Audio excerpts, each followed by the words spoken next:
There is a scientific consensus around the world that climate change is real and deserving of a serious policy response. That consensus has led governments to establish objectives for reducing carbon pollution. In Canada and elsewhere, climate change is already costing us.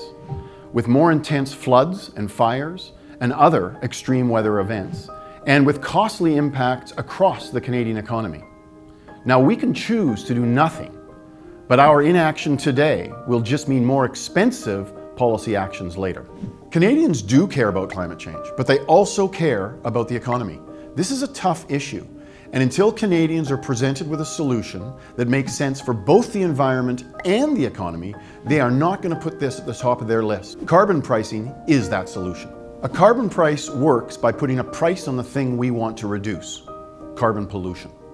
It harnesses the power of the market, and it gives people the flexibility to make choices in a way that will reduce carbon emissions.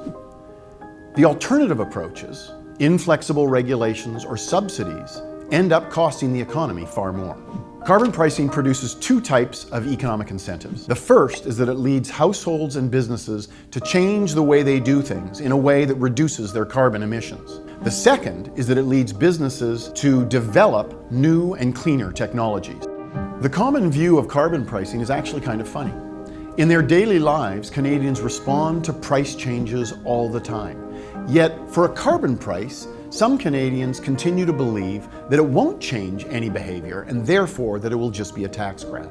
But the evidence is different. The evidence shows that these kinds of price changes will lead households and businesses to change the way they do things. The beauty of a gently rising carbon price is that we can reduce carbon pollution in a way that's best for the economy. Carbon pricing is currently working in North America. BC has a carbon tax, California has a cap and trade system. Both systems have reduced emissions and maintained strong economic growth. Carbon pricing works best when people avoid it. You might drive less, and over time, you might buy a more fuel-efficient vehicle or maybe an electric vehicle. You turn the temperature down in your house, but over time, you buy a smart thermostat or maybe re-insulate your basement. The second part of the carbon pricing package is how governments choose to use those revenues. And this is super important because it influences what economic benefits you get from the overall policy. Governments have many choices and they need to choose wisely.